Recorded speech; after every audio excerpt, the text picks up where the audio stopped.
We're going to start the press conference with an opening statement from head coach Alan Knipe, and then we'll open it up to questions for Coach and Simone Anderson from the media.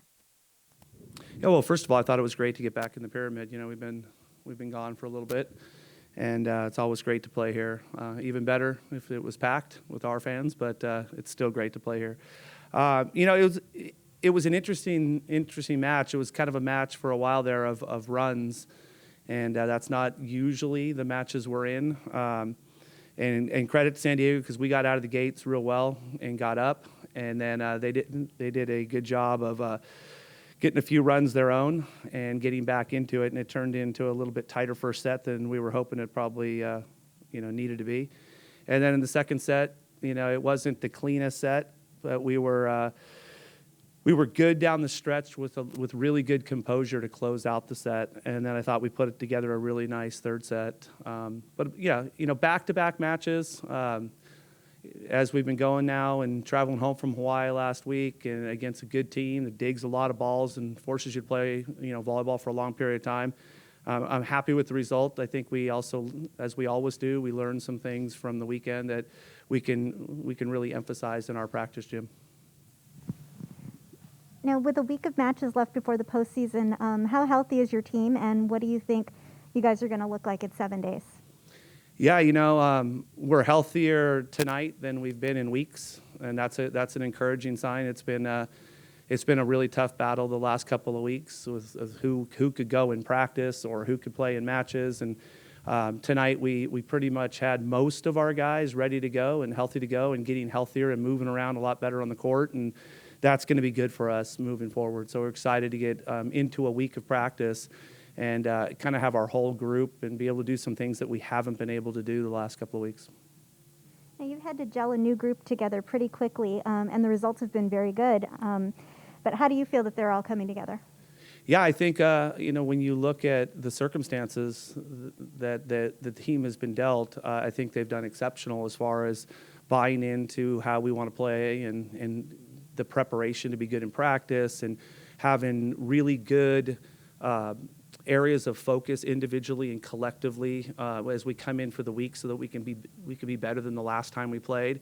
And then really doing a good job of, in the areas that we have control over, you know, our areas of our effort, our communication, our attention to detail, just our overall team identity. I think that they've done a very good job just from the opening bell of the season. And that was just a decision collectively that since they know they have control of that area, that was going to be very, very much highlighted and maybe one of the number one goals.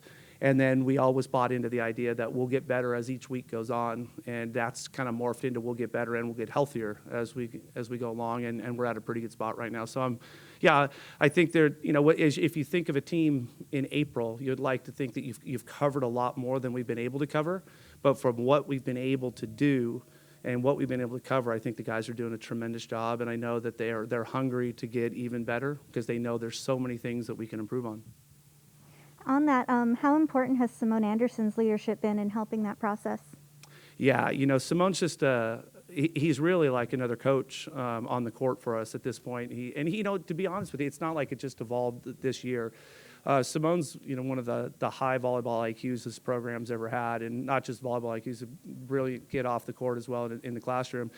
But he's always been very comfortable with understanding the game and understanding what we're trying to do. And maybe we don't always execute, but he has a great understanding of our system and a great understanding of maybe the game plan or what needs to happen, and great communication skills with his teammates. And, you know, with the fact that he is now one of the older guys on the team, I think he's probably embraced the idea that it's probably easier for him to be the guy to be a little more vocal than maybe he had to be in the past. And that's just a maturation process through the program and also an individual one. But, yeah, he's super special, and we're really lucky to have him as our captain. The team hit it over 300 again tonight. Ryan Poole popped in at setter. Talk a little bit about what that transition's been like for him. Yeah, it's amazing. I don't know if I've seen much like it. You know, an outside hitter, trained as an outside hitter his whole career with us. He's never set a practice at any time for us, and we knew that with the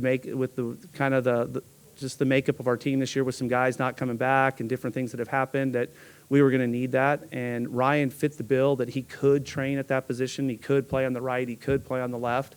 And just like the great kid he is, his answer to us when I approached him with it was, if you think it's what is good for our team, then I want to do it.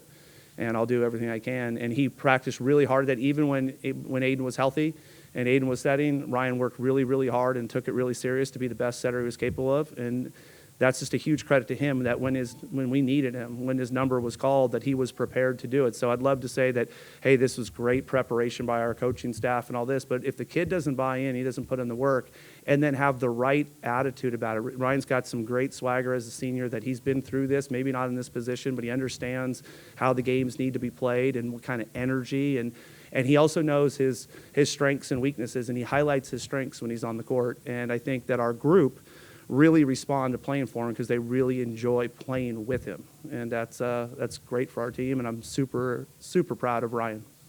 Thank you, Coach. Okay, thank you. How do you feel you guys have played, and how important is it for you to get things going in the middle in these matches?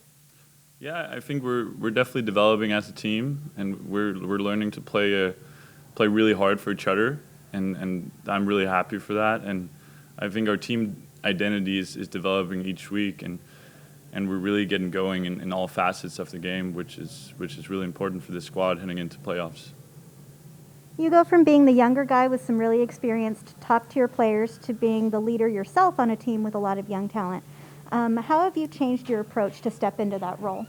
Yeah, I think it comes naturally when you're one of the older guys in the team, and I had some really good leaders myself my freshman, sophomore year, so you kind of take some inspiration from that, and then I have a great teammates helping me, like seniors like Ryan Poole and Ethan helping me with the leadership. So I think it's kind of natural development, and I really like it.